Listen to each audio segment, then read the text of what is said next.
Hi, my name is Bertha Elizabeth Hawk, And I'm Samuel Ashton.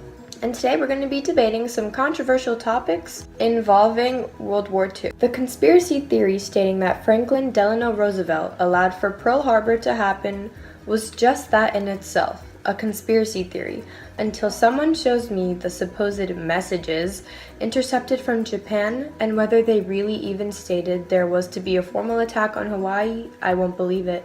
The president not only has the weight of Congress on his shoulders, but the American people as a whole, unwilling to go to war.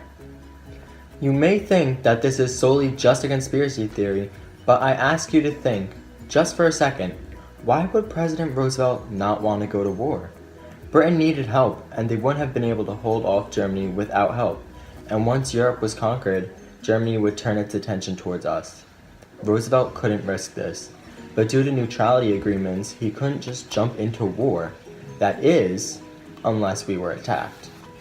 So when he discovered Japan was to attack Pearl Harbor, he allowed it to happen.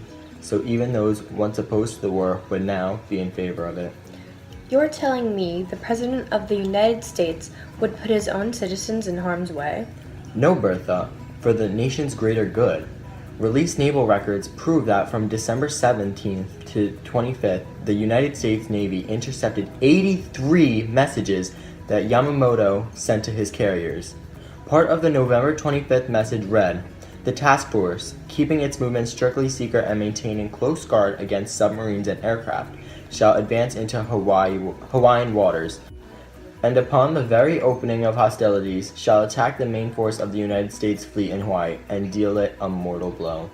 Well, obviously Roosevelt would not want to act upon this because it would give away our position on intercepting Japanese codes. He could have also thought it would be a false report. You have to consider the tight spot he was in, especially in a time of war. Now we're going to debate African Americans and the war. During World War II, African Americans were provided opportunity, liberation, and movement due to the state of the country. Even groups like the Tuskegee Airmen were able to fight and contribute to the war, with their key roles in both Italian and North African campaigns. As for movement, there were many African Americans in urban areas after the Great Migration caused by World War I. But now, with more Americans fighting, the need to employ others resurfaced, bringing about the Second Great Migration, which lured even more African Americans to urban areas. It's false to say that the war itself set the grounds for African American social progress. It in fact was African Americans themselves that facilitated their own liberation in the country that so desperately wanted to keep them down. It wasn't until the Battle of the Bulge in December 1948 that the U.S. Army desegregated its units for the first and only time during World War II. Prior to that, blacks mainly did not partake in combat roles. According to a report commissioned by the Army War College, African Americans were careless, shiftless, irresponsible, and secretive, also unmoral and untruthful. You mentioned that the African Americans had to facilitate their own liberation, but what group hasn't had to take this initiative into their own hands?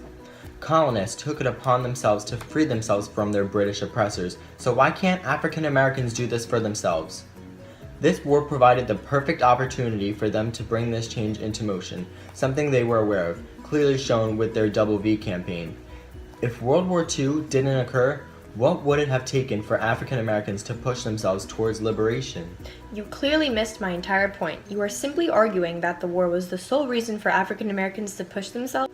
The NAACP was already established, notable figures in all sorts of professional fields pre-established. For God's sakes, men fighting for a country that wouldn't even fight for them. No matter what African Americans did, what they accomplished, they were never acknowledged. One such example occurred on December 7, 1941, when Pearl Harbor was attacked by the Japanese. Serviceman Dory Miller dragged his commanding officer to safety and, bereft of any formal combat training, manned a machine gun, shooting down several Japanese planes. For months, the Navy refused to even identify the sailor.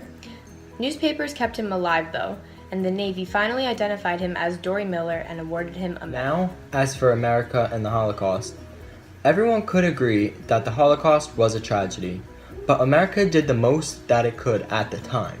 Some people insist that as a country we were all too passive, essentially allowing the Holocaust to happen.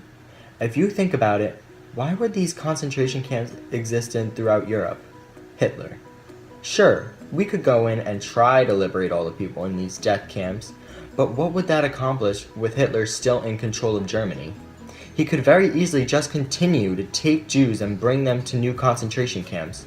We had to focus our energy on ending World War II. Had we not done this, think about all the possibilities of what could have happened with Hitler.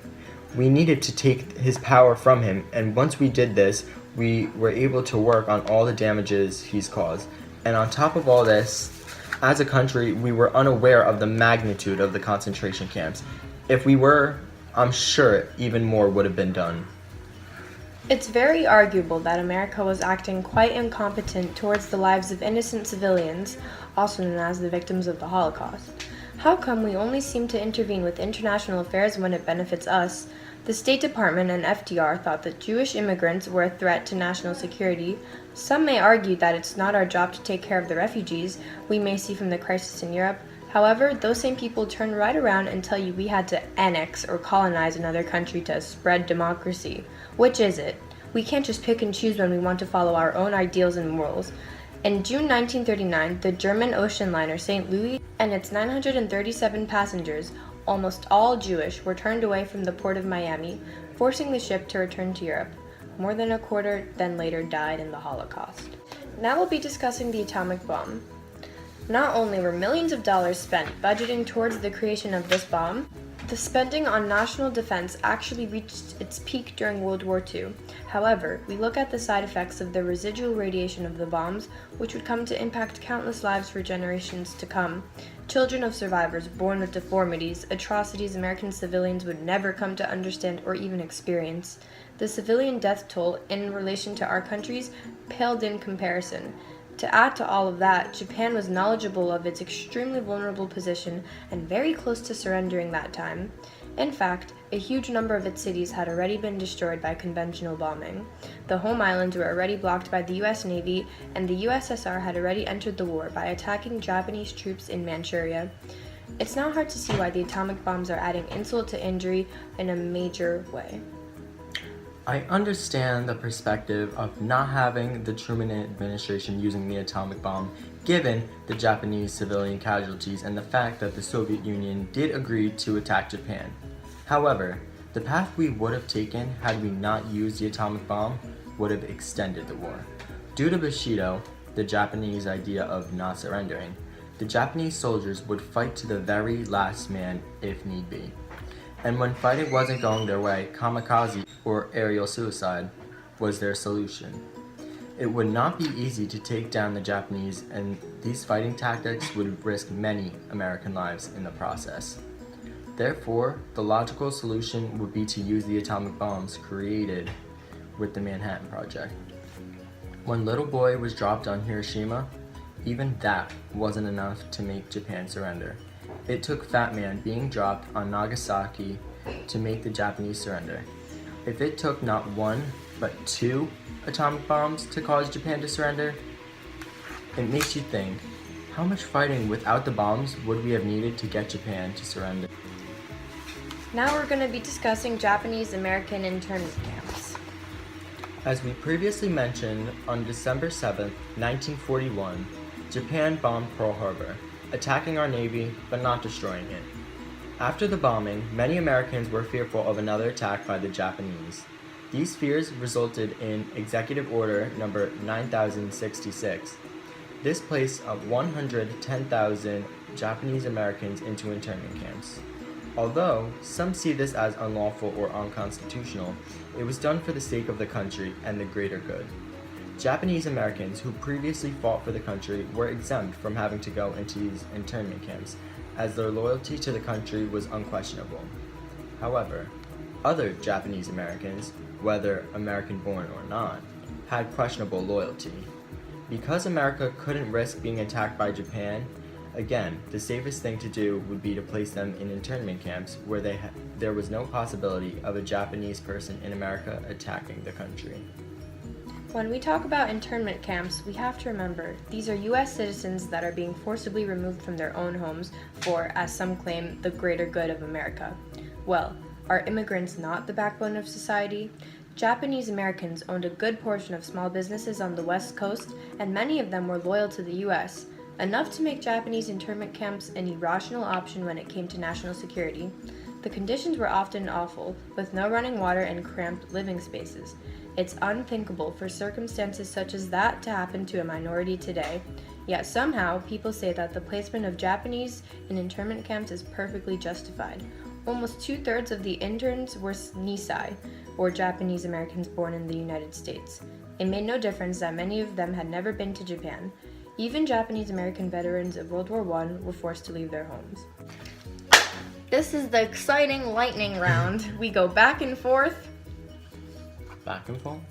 We're going to be discussing important people in World War II. The most significant person to World War II would have to be German dictator Adolf Hitler.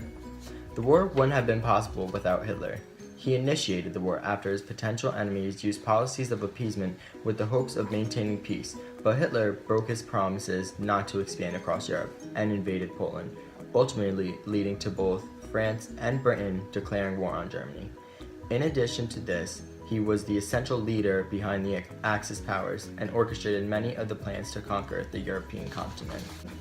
Slowly rising to power in the Communist Committee of the Soviet Union, Joseph Stalin is largely the reason the Allied powers won the World War.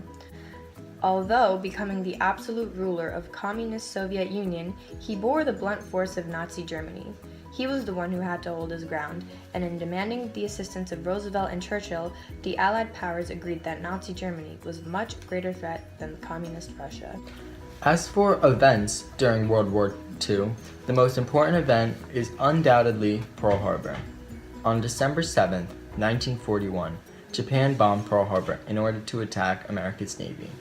As President Franklin Delano Roosevelt said, that the day of the Pearl Harbor attacks is a date which will live in infamy, and that it did. As a vicious attack on American soil that resulted in the loss of many American lives, this was the event that sealed the deal for many Americans, causing us to get involved in World War II on the side of the Allied powers. The final push in the fight against Nazi Germany was Stalingrad, where the Soviets successfully defended their city. It was extremely crucial to the Allied war effort. It not only stopped the Germans from invading the Soviet Union, but marked the turning of the tide of war into the favor of the Allies. Also, it was one of the bloodiest battles, with combined military and civilian deaths of nearly 2 million. This successfully secured the Eastern Front.